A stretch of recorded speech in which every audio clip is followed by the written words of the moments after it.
You think pirates were fearless, hardened masters of the sea? Well, they were. Unless you whistled, brought a lawyer on board, or, God forbid, had flat feet. Get ready to explore the 33 most baffling, idiotic, and utterly dumb superstitions that made these terrifying sailors tremble in their boots.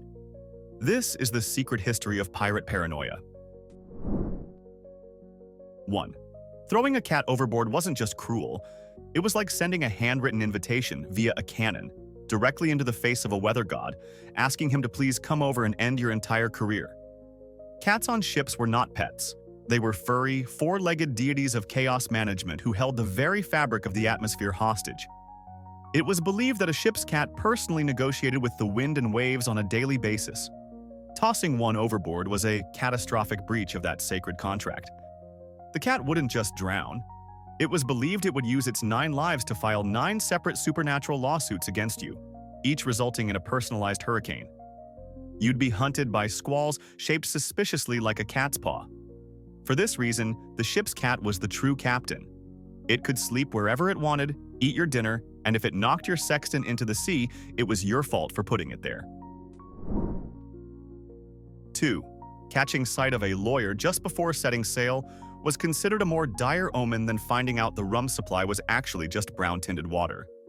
A kraken on the horizon was a problem for later. A man in a wig carrying a stack of papers was an immediate, existential crisis. To a pirate, a lawyer was a physical manifestation of everything they hated: consequences, fine print, and the soul-crushing reality of being held accountable. The sight of one was thought to spontaneously generate bad luck in the form of legal entanglements. Suddenly, your treasure map would be contested due to zoning laws, or your Jolly Roger flag would be cited for a copyright violation. The crew would react by immediately trying to look as non-piratey as possible, hiding their swords and pretending to be a group of traveling accountants on a team-building cruise. It's hilarious proof that men who laughed in the face of naval cannons were reduced to whimpering cowards by the mere threat of litigation. 3. Whistling on a ship was strictly forbidden because it was seen as a personal taunt aimed directly at the wind. And the wind, in pirate lore, was an entity with the emotional stability of a toddler who missed his nap. Imagine the wind, just floating around, minding its own business when it hears your cheerful little tune. It interprets this not as music, but as a scathing critique of its performance. Oh, you think you can do my job better? You think your pathetic little mouth sounds can outblow me, the cosmic force that has toppled empires? The result was a meteorological temper tantrum of epic proportions. The wind wouldn't just blow, it would blow with malicious, targeted intent, all because you decided to whistle the 18th century equivalent of a pop song. The rest of the crew would immediately tackle you to the deck, not to save you, but to offer you up as a sacrifice to the offended atmospheric entity. 4. Having flat feet could get you blacklisted from the pirate community more effectively than being a known snitch. This wasn't about agility, it was a bizarre form of physiological prejudice. The prevailing logic was that a man with no arch in his foot was an affront to the natural curvature of the earth and sea. He was considered fundamentally unbalanced, a walking vortex of misfortune just waiting to trip over a rope and cause a chain reaction that sinks the entire ship. The pirate hiring process must have been ridiculous. All right, you can handle a cutlass, you've got a terrifying scar, and your parrot knows some impressive curse words. Now let's see those feet. It was the ultimate deal-breaker. Men probably spent weeks trying to fashion primitive arch supports out of driftwood and hope, just to get a chance to pillage, all because of their genetically predetermined pancake feet. 5. Spilling rum on deck wasn't a party foul. It was a deeply spiritual act of financial planning. While wasting any other resource was a punishable offense, spilling the booze was seen as a sacred offering to the thirsty ghosts of sailors past. It was a bribe to keep them from getting bored and deciding to haunt your ship. This created the perfect loophole for every alcoholic on the crew. Whoops, I've stumbled again. Oh, the spirits are demanding another tribute from the captain's private stock. You can just imagine the scene. One guy is lurching around, accidentally, sloshing rum everywhere, claiming to be the holiest man aboard, while the quartermaster is watching the ship's most valuable asset soak into the floorboards. It's not alcoholism, it's just aggressive spiritual diplomacy. The deck must have smelled like the inside of a distillery and been about as flammable. 6. Dropping a mop or a bucket overboard was treated with the same level of panic as a lit cannonball landing in the gunpowder storage. These weren't just cleaning supplies, they were the ship's emotional support tools. In the lonely, paranoid world of a pirate, a bucket wasn't just a bucket, it was a symbol of their ability to bail themselves out of trouble. Losing one was a cosmic sign that your ability to solve problems had just been swallowed by the abyss. The crew would watch it sink with horrified faces, as if they'd just witnessed their own collective soul leaving their bodies. They'd probably hold a full funeral service for the lost bucket, complete with a 21-gun salute and a eulogy about how it was the best damn bucket they'd ever had. This is the kind of madness that comes from months at sea with only your own weird thoughts for company.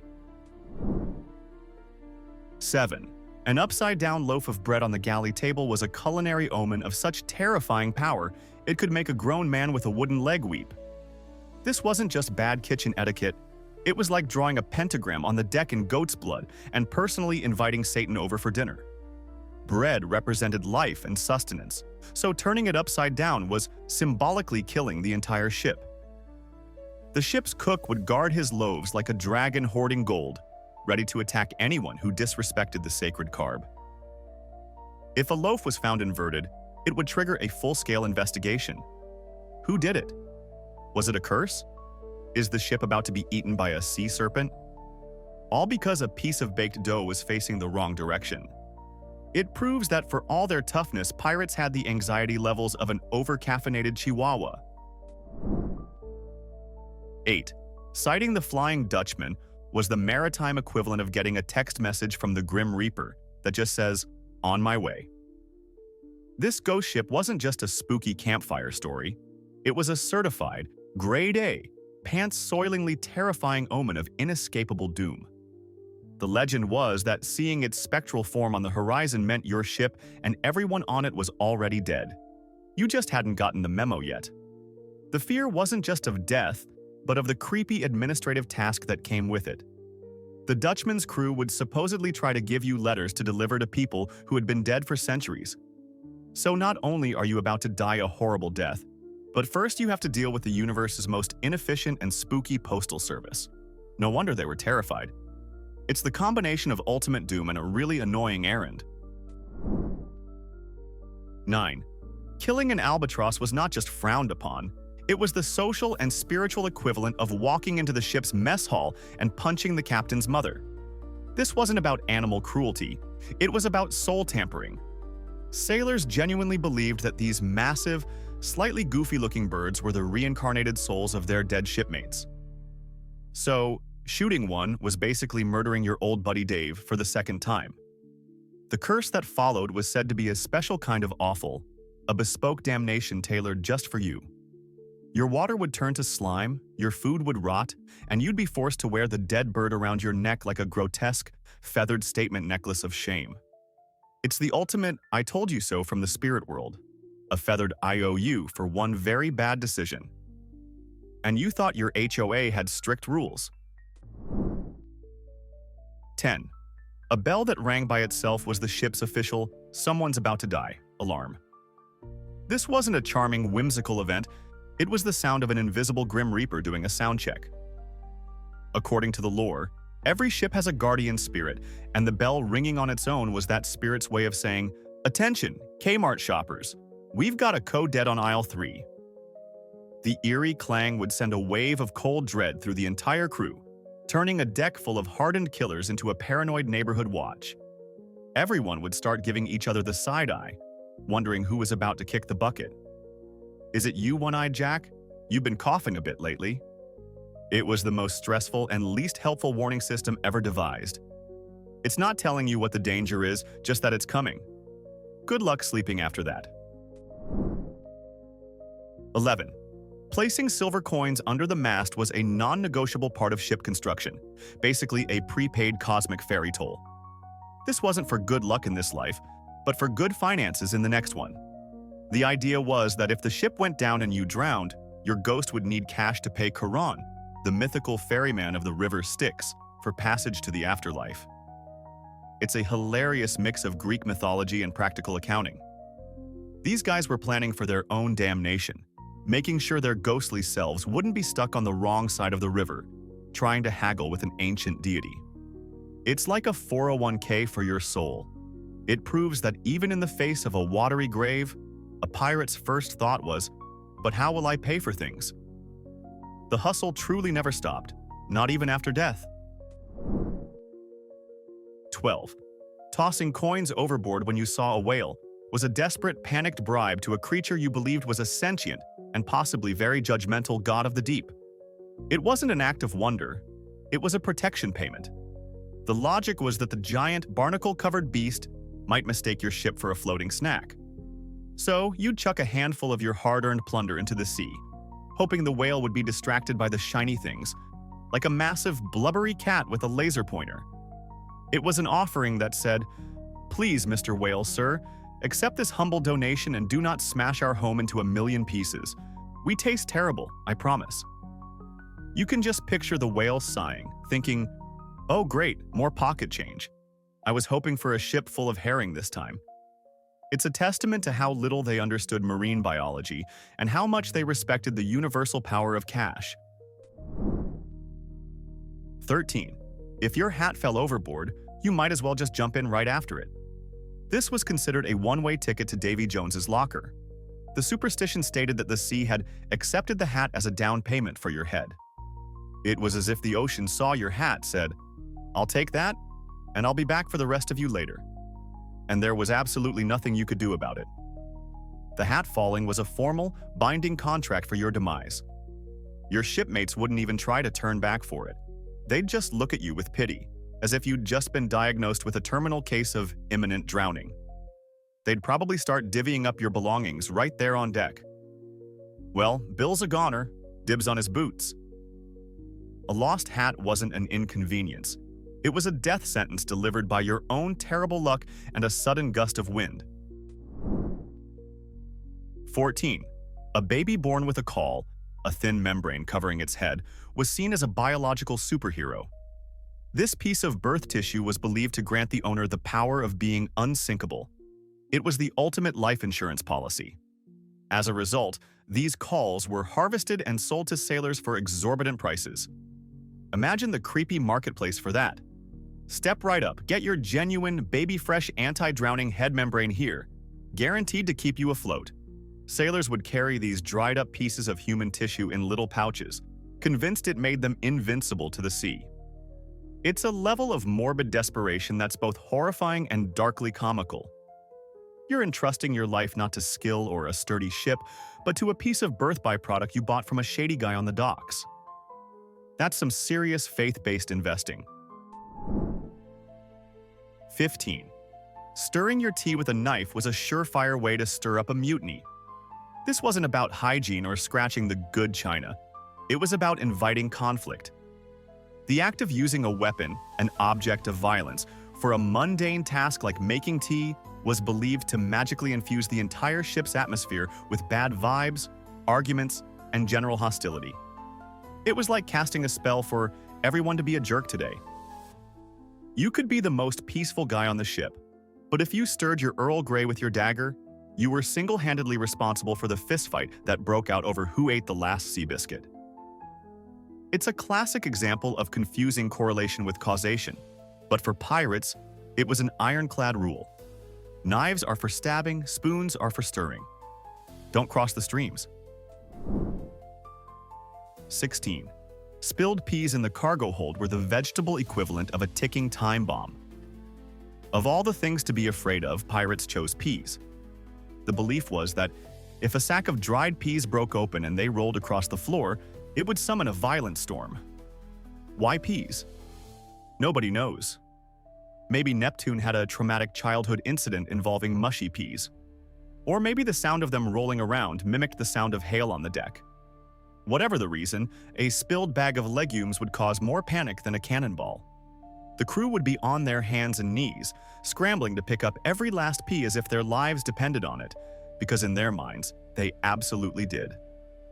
It's a good thing they didn't have to deal with Lego bricks. The world would have been in a permanent state of hurricane. 17. Forbidding haircuts and nail clippings during a voyage wasn't about saving time. It was about not pissing off the wrong gods. The superstition held that any discarded bits of your body, hair, nails, you name it, were offerings. If you threw them overboard, you were making a sacrifice to Proserpina or some other underworld deity, basically inviting the forces of death to take an interest in your voyage.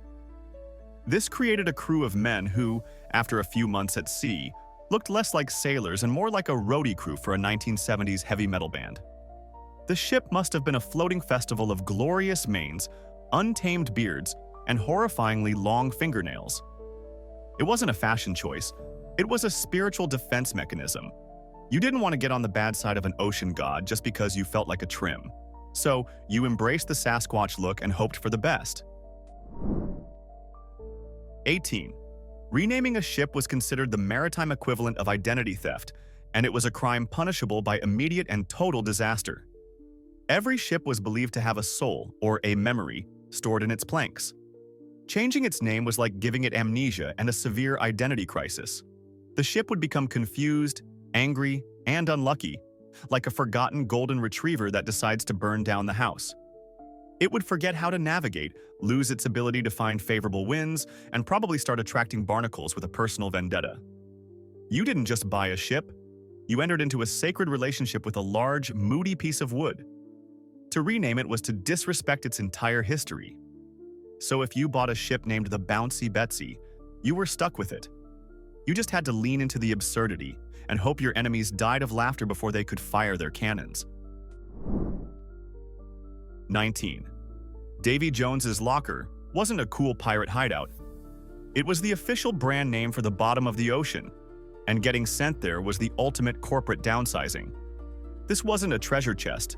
It was a cold, dark, watery grave, the final resting place for drowned sailors and sunken ships. The term was used as a euphemism for death at sea, a way of saying someone had been permanently relocated to the deep sea division. When a pirate said someone was in Davy Jones's locker, it meant they were sleeping with the fishes, and not in a fun Little Mermaid kind of way. Davy Jones himself was a sort of demonic underwater HR manager, and his locker was the filing cabinet where he kept the souls of the damned. It's the most terrifyingly mundane description of eternal doom you could possibly imagine. 20. A flag that tore itself in the wind wasn't just a maintenance issue. It was the ship's soul rage, quitting the voyage. The ship's flag, especially the Jolly Roger, was more than just a piece of cloth.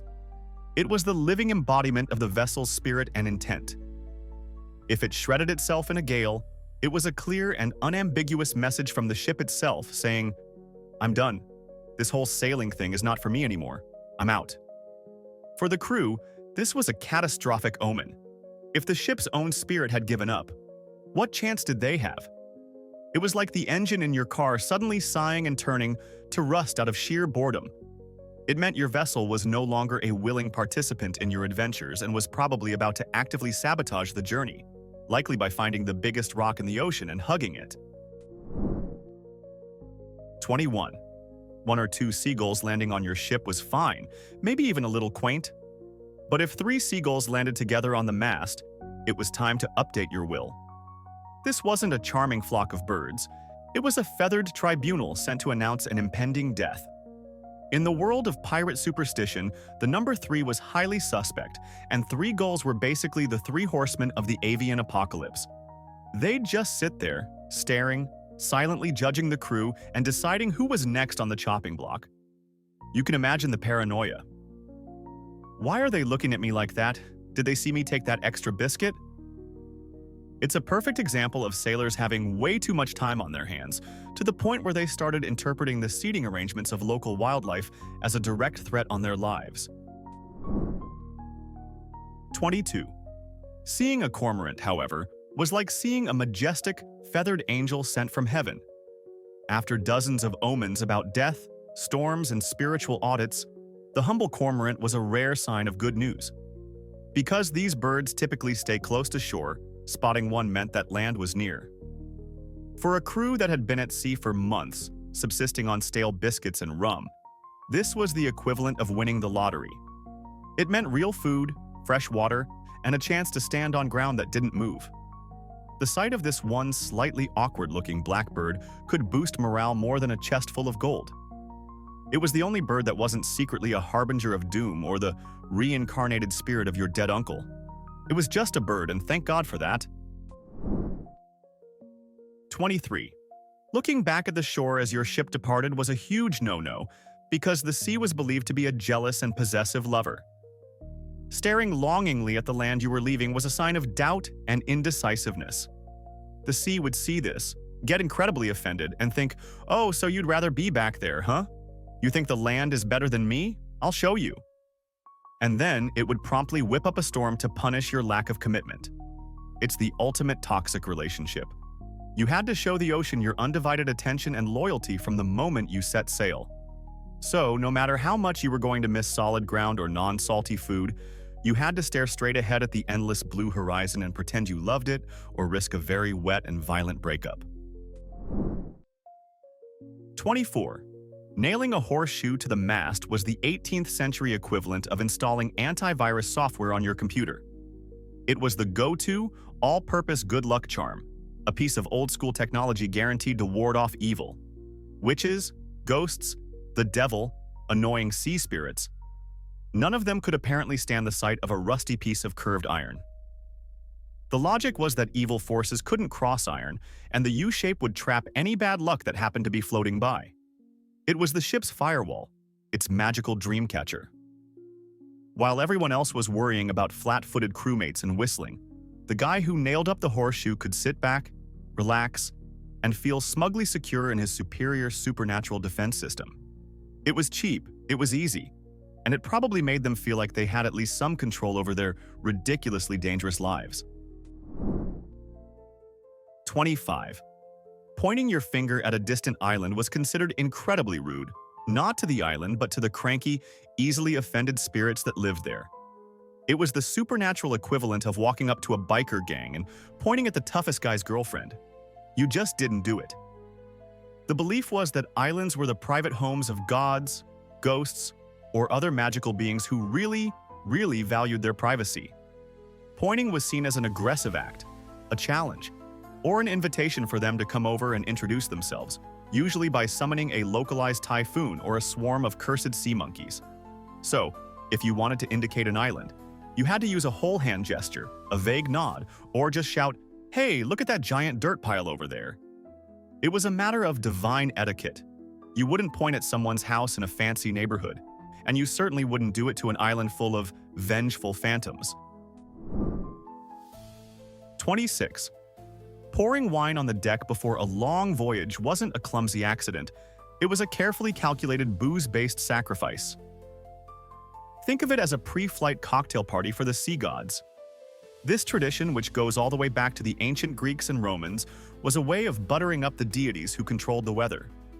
You'd pour out a bit of the good stuff as an offering, basically saying, "Here, have a drink on us, Poseidon. Please don't kill us for the next 6 months.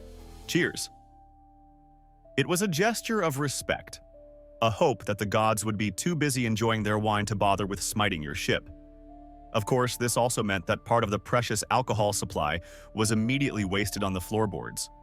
But sailors figured it was a better investment than becoming the main course at a Kraken's dinner party. It's the only time spilling a drink was considered a smart financial decision. 27. Having a dead body on board was a logistical and supernatural nightmare. Beyond the obvious unpleasantness, a corpse on the ship was believed to be a magnet for bad luck. Sailors thought that the dead body would literally slow the ship down, as if the ghost of the deceased was dragging its ethereal feet in the water, refusing to move on. Furthermore, it was believed that the presence of death would attract storms and predatory sea monsters, who could apparently smell a fresh corpse from miles away. This led to the practice of a swift burial at sea. There was no time for sentimentality. It was more like, "Sorry about your passing, Jim, but you're really bringing down the vibe, not to mention our travel speed. Over you go." It was a brutally practical approach to mourning, driven by the paralyzing fear that the deceased would turn into an anchor of bad fortune. 28. And shark following the ship was not a cool National Geographic moment. It was a swimming, tooth-filled death clock. Sailors were convinced that sharks had a sixth sense for impending doom. They believed these underwater predators could smell death before it even happened. So, if a shark started trailing your vessel for an extended period, it wasn't just looking for scraps. It was waiting for a specific person on board to die. It was like having a hearse follow you home from work every day. The crew would become a bundle of nerves, eyeing each other suspiciously and wondering which one of them was the shark's designated meal. He seems to be swimming on your side of the ship, Bob. Got anything you want to tell us? It turned one of nature's most efficient predators into a creepy aquatic fortune teller that only ever predicted one thing: you're next. 29. Killing a seagull was another great way to get yourself cursed into oblivion. Much like the albatross, seagulls were believed to be the reincarnated souls of sailors who had died at sea. Therefore, harming one was not just bad for the bird, it was an act of desecration against one of your own kind. It was like spitting on a fellow sailor's grave, except the grave could fly and would now summon its ghostly ocean buddies to ruin your life. The punishment for this crime was eternal bad luck, usually in the form of relentless storms and terrible fishing. It's amazing how many birds were supposedly packed with the souls of dead mariners. It seems that upon dying, every sailor was given two choices for their afterlife: go to heaven or become a loud, obnoxious bird that steals chips from tourists. Apparently, many chose the latter. 30. Passing the salt cellar directly to another person at the table was a social foul that could lead to a full-blown nautical disaster. If someone asked for the salt, you didn't hand it to them. You had to place it on the table in front of them, and then they could pick it up. The superstition claimed that passing salt from hand to hand would create a bond of bad luck between the two people, inevitably leading to a bitter argument or a feud. This probably started because salt was a valuable commodity, and dropping it was considered a terrible waste. But it evolved into this ridiculously formal piece of dinner etiquette. Imagine Blackbeard himself saying, pass the salt, Jim." And Jim, terrified, carefully places it on the table and slides it over, both men avoiding eye contact, lest they accidentally trigger a curse that sinks the whole fleet over a seasoning dispute. 31. The first foot to touch the deck when boarding a ship for a new voyage had to be the right one, literally. Stepping aboard with your left foot first was considered a catastrophic misstep that would doom the entire journey from the get-go. It was like starting a marathon by immediately tripping and face-planting at the starting line.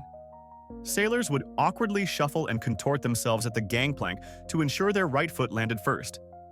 You can picture a line of burly pirates doing a weird little hop-skip-jump to get it right. Starting off on the wrong foot wasn't just a metaphor, it was a literal recipe for failure that would bring storms, sickness, and terrible luck. It's a prime example of how sailors tried to control their chaotic world through tiny, meaningless rituals that probably made them look completely ridiculous to any onlookers. 32. Losing the ship's anchor was not just an inconvenience. It was a sign that the ship had lost its soul. The anchor was more than a heavy piece of metal. It was the symbol of stability, hope, and the vessel's connection to the solid world. If the anchor was lost in a storm or its chain snapped, it was believed the ship had become unmoored in a spiritual sense.